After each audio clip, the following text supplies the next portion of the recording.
White House correspondent Mary Alice Parks joins me live now for more on the response from Washington. Mary Alice, President Biden said that he will continue to stay in close contact with New York authorities as this search goes on. So how is the White House responding to this latest mass shooting? Yeah, they haven't said much. The president said that he's been personally getting updates, and like you said, they'll continue to stay in touch. He said that the FBI and DOJ are working closely and assisting the NYPD. But he made a point of just saying how grateful he was for the first responders and especially the civilians that stepped into harm's way to really help.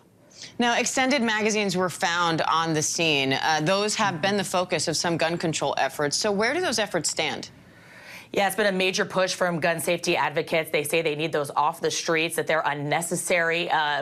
President Biden often refers to them. He takes these wisecracks almost. He says, why in the world does a hunter need high-capacity magazines to shoot a deer? He often brings them up, but we've seen over and over again the White House really pushing up against the limits of presidential power here. As early as, or as recently, I should say, as just this week, we saw the White House again call on Congress to act when it comes to measures like this. The White House asked Congress to pass a law to ban things like high-capacity magazines. They really think that Congress needs to put those laws in place and just ban extended high-capacity magazines.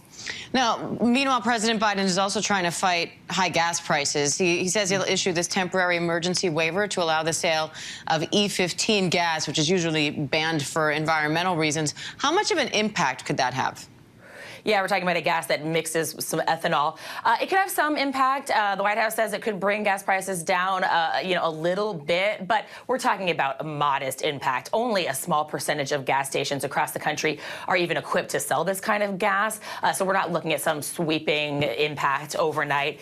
The White House is clearly just looking for anything they can do. They're sort of chipping away at the margins, trying to find ways to fight this unbelievable inflation that Americans are dealing with, Diane. And Mary Alice, you said it, inflation, right? High gas prices is just part of it, but it feels like prices on everything are going up. We've seen inflation the highest it's been in 41 years.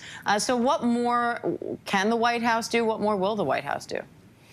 Yeah, the White House is really looking for anything they can do. They say that supply chain issues continue to be a factor here, but really they're trying to kind of place a lot of the blame on what's going on in Ukraine, the Russian invasion of Ukraine. They've called it the Putin price hike. I'm not sure that that is going to stick. I think that some Americans are willing right now to pay a little bit more in gas if they feel like that's going to help with the war effort, going to help with what's going on over there. But like you said, it's not just gas prices at the pump. That impacts everything else. It impacts how expensive it is to get food to the grocery stores, and Americans dealing with inflation on everything from those groceries to their rents. And over time, especially leading up into the midterms, this is going to be just such a dire political situation for this president if they can't figure out how to make sure Americans are feeling confident that inflation is not going to get worse and worse and worse. All right, Mary Alice Parks, we appreciate it. Thank you.